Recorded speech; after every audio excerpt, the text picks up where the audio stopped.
Muy buenas tardes amigos, estamos aquí nuevamente en este espacio importantísimo del Centro Universitario de Folclor Yapa Oyahuarcuna, producido también por la Unidad de Cine y Producción Audiovisual del Centro Cultural de la Universidad Nacional Mayor San Marcos. Continuando con esta sección de entrevistas y testimonios de grandes personajes que han hecho historia, que van dejando huella también en el quehacer del folclore en nuestro país, tenemos el día de hoy un invitado de lujo, un invitado con quien de seguro este espacio no va a quedar, no va a ser suficiente para tratar todo el bagaje que tiene él a lo largo de su trayectoria, a lo largo de su trabajo profesional. Nos referimos al doctor Simeón Orellana Valeriano, quien pues es muy reconocido en nuestro medio entre tantos trabajos que seguro el día de hoy vamos a conversar con él.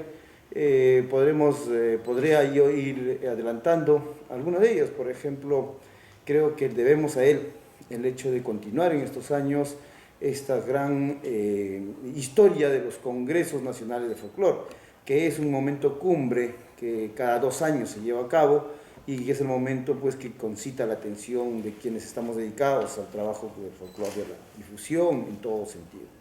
En segundo lugar, debemos, creo, a Simeón Orellana, su gran aporte, por ejemplo, el hecho de que hace ya algunos años la UNESCO, esta organización a nivel mundial internacional, declarara como patrimonio a la danza de la guaconada. Sin duda uno de sus trabajos mayores, necesarios, de una gran lectura, es trabajos de investigación sobre esta danza, la guaconada, que seguro le daremos un espacio de repente más adelante para hablar profundamente sobre este tema. Ahora le damos la bienvenida entonces al doctor Simeón. Simeón, muy buenas tardes, ¿qué tal? ¿Cómo estamos? Buenas tardes. Estamos nuevamente por aquí, por el Centro Cultural. Muchas gracias por esa presentación. Creo que nuestro aporte ha sido dentro de la medida de nuestras posibilidades para poder rescatar en todas las áreas posibles las investigaciones de folclore, tanto en música, vestimenta, máscaras, la danza misma, relacionándola más que nada entre la historia y el folclore, que es lo que me he especializado. Las organizaciones de los congresos realmente han sido muy saludables para todos aquellos que están investigando sobre el folclore. Hará más o menos en el año 1970-71, cuando regresé de la Argentina, empecé a darme cuenta de que muchos que investigábamos sobre danzas estábamos desconectados, desvinculados. Entonces fue la idea de organizar el primer Congreso Nacional de Folclorólogos, que lo llamé así al comienzo, pero que después, por razones creo que saludables para que todo el mundo pudiese intervenir, ya que folclorólogos había muy poco, y yo traje ese nombre de la Argentina, porque en la Argentina sí, ya en esa época se hablaba de folclorólogo, de folclorología, ¿no? Diversas especialidades. En 1972 la Universidad del Centro pues apoyó esta idea, y cuando la difundí, eso es lo importante. Yo siempre me he preguntado, Carlos, ¿por qué la persistencia, por qué la continuidad de estos congresos? Tú lo sabes, hemos asistido a muchos congresos, seminarios, conversatorios, pero que se han hecho 1 o 2 o 3 y después ahí quedaron. Ya estamos en el 24 Congreso Nacional y el 13º Congreso Internacional de Folclore, y toda la gente está preocupada, toda la gente está preguntando cuándo se va a realizar el próximo. Cada 2 años se hace indefectiblemente. San Marcos lo realizó hace poco, pasó a Huánuco, de Huánuco vino a José María Arguedas, y ahora lo ha tomado nuevamente la Universidad Nacional del Centro, donde se originó. Es el 2016, en agosto probablemente la fecha es tentativa en la cual se va a realizar este nuevo congreso. Luego me parece que regresamos a conversar sobre este tema de los congresos de folclore, que es muy importante. Sí. Pero entonces nos gustaría que conozca nuestro público sobre tu trayectoria. ¿Cuándo se inicia? ¿Cómo? Tú eres historiador, si no me equivoco, de profesión, ¿no? Pero se te conoce más como un folclorólogo, si todavía podemos seguir usando el término. ¿Y cómo así se inicia esta afición tuya o te inclinas a la historia? Tú podrías de repente hablar que la historia la uniste a la folclorología y de pasada uniendo tu ámbito familiar, geográfico. Tú eres del Valle del Mantaro, cuéntanos también Claro. ese asunto. Bueno, has tocado un aspecto que podría ser como una especie de confesión que voy a hacer realmente desde los inicios, cómo me vinculé con el folclore. Yo estudié en el Colegio Nacional Nuestra Señora de Guadalupe, soy guadalupano, ¿no? Y tenía un hermano, porque ya falleció él, un ingeniero de petróleo de la UNI. Y entonces él, cuando terminé en Guadalupe, me dijo, bueno, yo quiero que sea pues, geólogo o ingeniero, también como el hermano mayor. Yo, bueno, no sé, el asunto es, mira, en la Argentina hay un amplio campo. Quiero que vayas a estudiar geología y yo te voy, ya para eso, él trabajaba en la International Petroleum Company, ¿sabes? Él, bueno, dije yo, no sabía en qué me embarcaba, pero porque dije, viaje a la Argentina, como todo jugador, tenía 16 años cuando terminé la secundaria, le acepté, ya voy a estudiar. Si me hubiera dicho vas a estudiar medicina, también lo hubiera aceptado, bueno, a la Argentina, y me fui a Buenos Aires, todo pagado. Entonces, empecé a estudiar geología en la Argentina, no me gustó, pero y pregunté, ¿dónde? Y me dijeron, no, pues, ¿para qué te venía a Buenos Aires a estudiar geología? Debes irte a Córdoba. Y Córdoba efectivamente es como el Valle del Mantaro, como Cerro de Pasco, algo así, serranía. Y ahí en la Universidad de Córdoba me enseñan geología. Me fui a Córdoba, ¿no? Y en las vacaciones me iba a Salta, a Jujuy, a todos esos lugares. Allí empecé a contactarme con los chalchaleros, con los fronterizos, El grupo de música. claro, con Eduardo Conjuntos Falú, folclóricos. con conjuntos folclóricos, ¿no? Ahí pues, ellos tocaban la samba argentina, la chacarera, el gato, el escondido, todas esas manifestaciones folclóricas, y eso me empezó a absorber. Y dejé de estudiar geología. Y empecé a estudiar historia ahí, porque no había folclore en la Facultad de Córdoba. Mi hermano se enteró y me dijo, bueno, te sigues tú. ¿Sigues geología o te cortamos? Total. Yo dije, ¿pero qué hago? Yo voy a estar acá. No, pero vente pues acá. Y yo le dije, y ya me inscribí en la Facultad Nacional del Centro para seguir historia. Y allí empecé ya a relacionarme más. Ya traía yo el gusanito de folclore. Había conocido a investigadores en Córdoba, en Buenos Aires, ¿no? Había sido amigo de los chalchaleros, ¿ya? Y bueno, cuando ellos actuaban en Córdoba, yo iba, pues, lo conocía a Atahualpa Yupanqui, lo conocía el famoso Atahualpa Yupanqui, y decir, ya estaba vinculado. Allí nació esa, no digamos afición, sino ese estudio realmente, porque yo allí empecé a estudiar las teorías y todo eso. En Argentina, para esa época, estaba más avanzado en el estudio de folclore, pues el Perú, ¿no? Claro. Entonces ya traje back.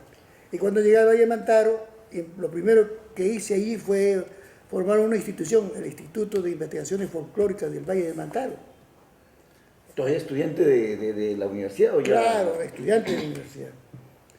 Pero Y a ti te había gustado antes el baile, la danza, bailabas de repente por tradición familiar. Yo supongo que sí, o sea, en ese tiempo, claro, en las carnavales yo creo que todo el mundo participaba, así no supieras bailar, ¿no? sí, efectivamente. Además, yo pues he nacido en el Valle de Mantaro, en Yoyapampa, iba a Jauja y en todos los 28 de julio, por ejemplo, habían festivales en Yoyapampa, ¿no? La Pachaguara, la Tunantada, los Chacranegros, todas esas danzas que se dan en todo el Valle de Mantaro se daban en Yoyapampa. Y después iba a Jauja para ver la Tunantada, espectar el cortamonte jaujino, bueno, y ya relacionándome con eso. Y con la historia, pues. Y cuando terminé historia, ¿qué cosa hice? Juntar las dos cosas, que es la que estoy haciendo, ¿no?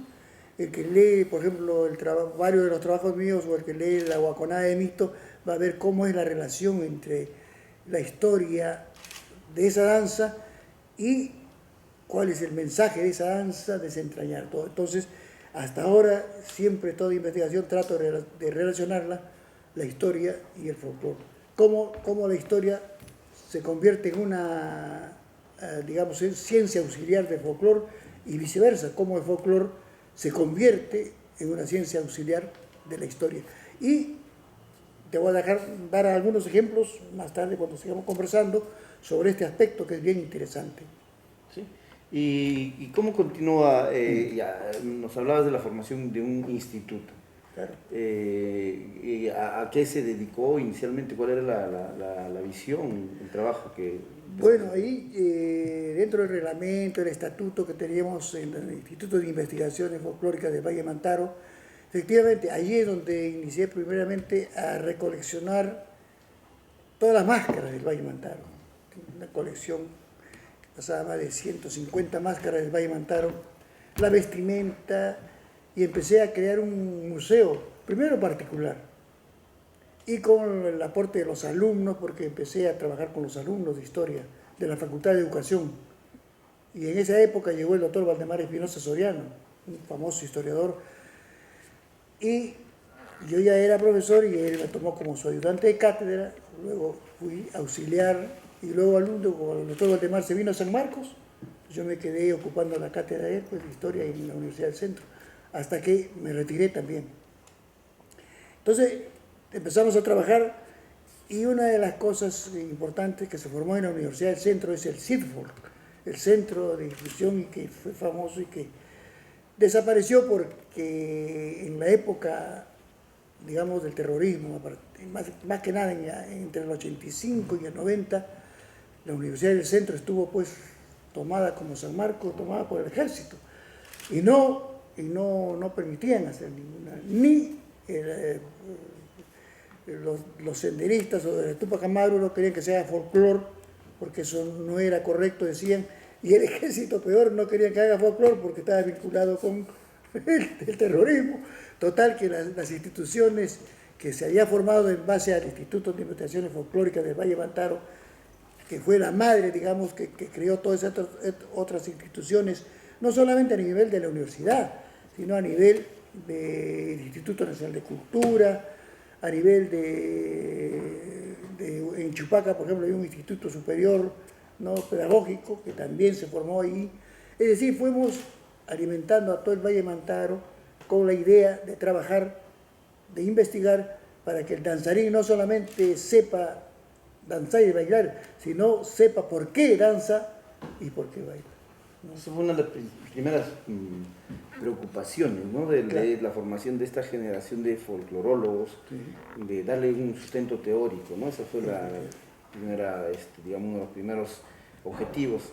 ¿Y cuál fue tu tesis de la universidad relacionada también al tema Bueno, no relacionada al folclore, pero sí a la historia. Casualmente hice una tesis, Huajlasmarca, un poblado de Huanca del Valle de Mantaro, que según el doctor Federico Kaufmann y según el doctor Valdemar Espinosa es hasta ahora el mejor trabajo sobre una ruina que se ha hecho en el Valle de Mantaro. Es que yo utilicé ahí una cosa bien interesante.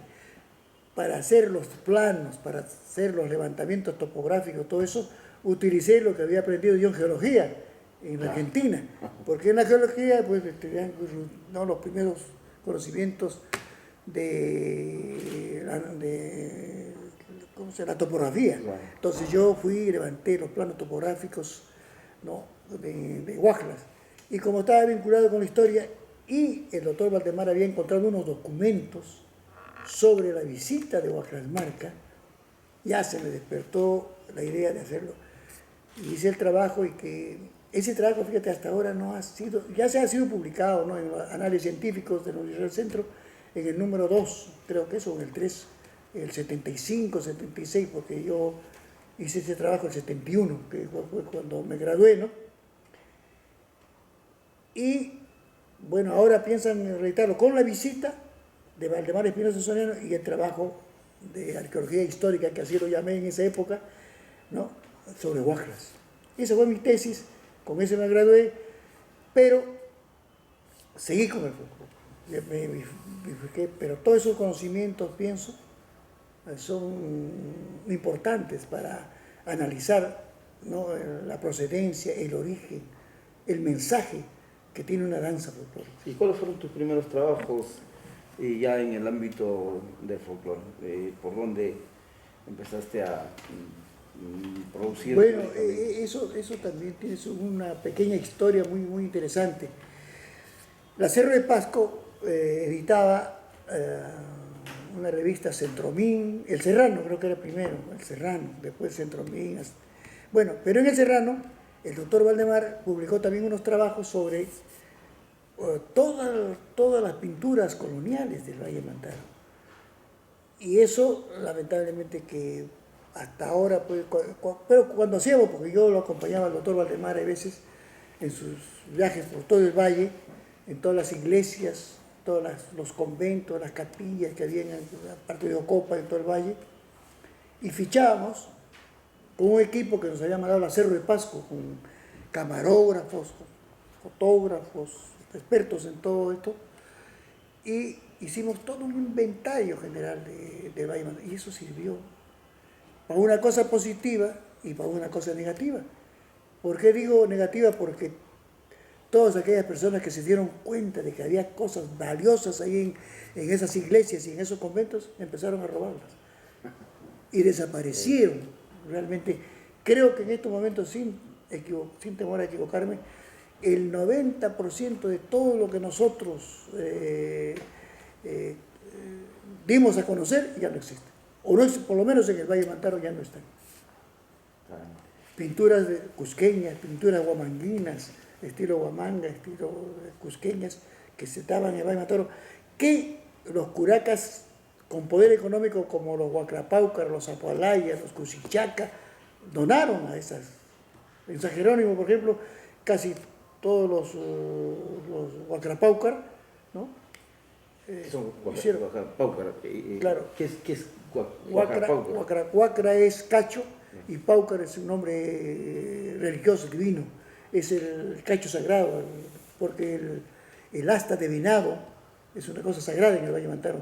Yo he encontrado en las tumbas astas de venado como ofrendas funerarias. Pero eran también instrumentos los... Claro, el cráneo del el cráneo. Entonces, se tocaba como el cráneo del perro, claro, se tocaba. Eso lo dice Guamopona de Ala, lo dicen varios cronistas, que eso infundía terror, temor cuando sonaba. Como un pututo. Claro, es uno de los instrumentos que los españoles arrasan en primera instancia, claro, porque era bastante, no sé, tétrico, tenebroso. Era una cosa, para ellos era una idolatría que se hacía al tocar, claro, esos instrumentos. Porque se tocaba el cráneo. Claro, se tocaba el cráneo. ¿Y tú crees que reemplaza a este instrumento el guajapuco? Claro, el guajapuco reemplaza realmente. Continúa esa tradición porque es un instrumento de viento, pues, ¿no? Claro. Y que se usa mucho en el Valle Mantaro para el Santiago, para muchas danzas. Pero que ya se hace de los cachos del toro que traen. Sí, se hace en forma horizontal y también en forma circular, ¿no? Los guajapucos.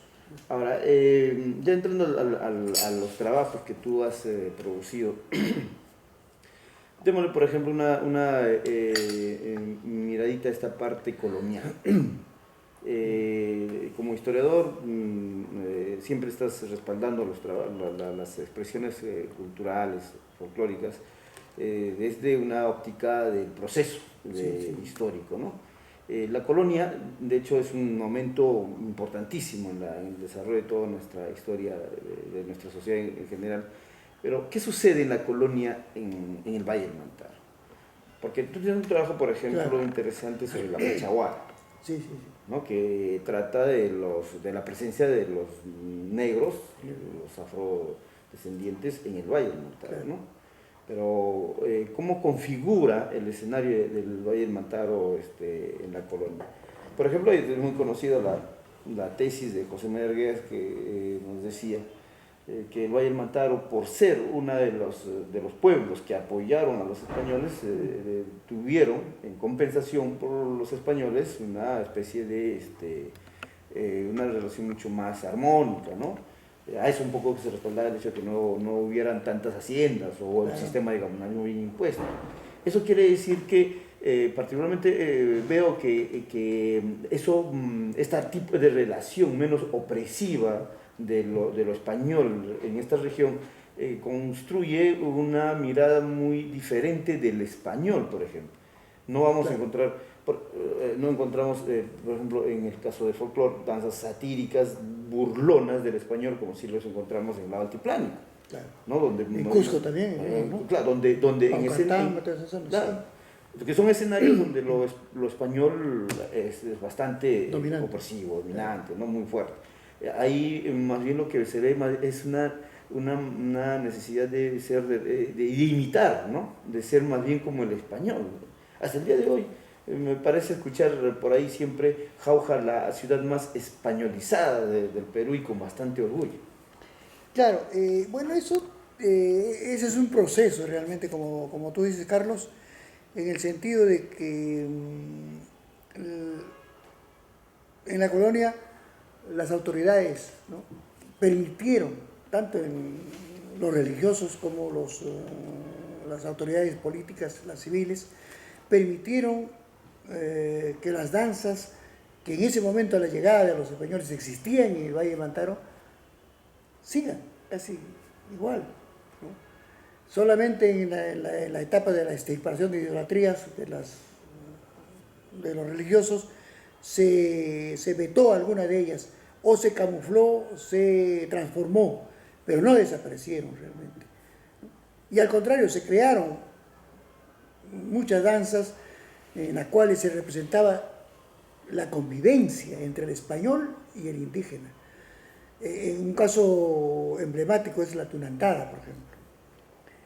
Muchos que, bueno, sus aportes son respetables, pero están equivocados cuando hablan de que la tunantada es una danza que se satiriza al español, que el príncipe que aparece allí no está satirizado, es una especie de mofa para el español, es una venganza indirecta, camuflada, que hace el campesino, que hace el comunero del español.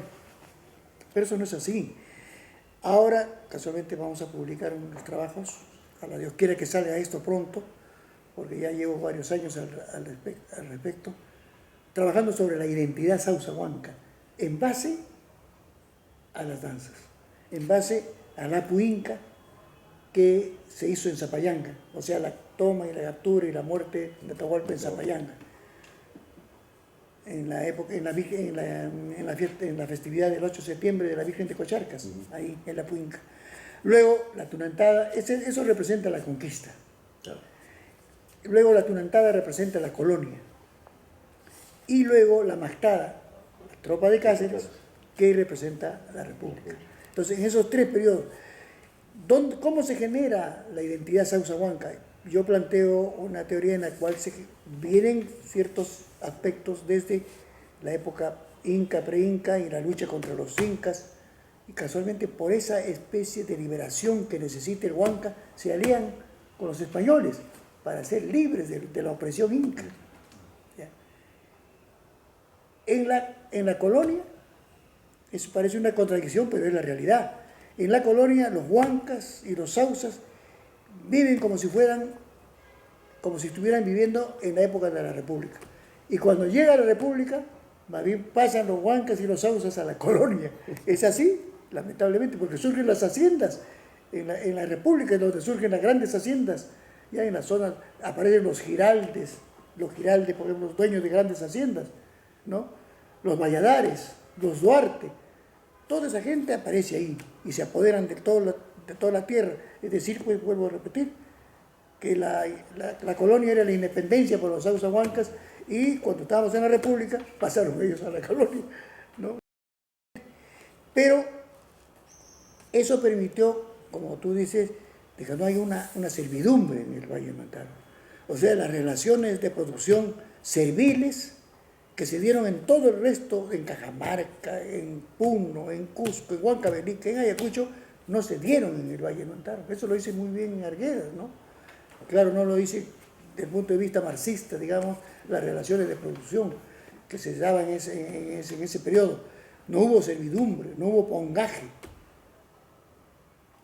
Entonces, el campesino Huanca, Sausa, era dueño de sus tierras. Entonces, su economía empezó a surgir.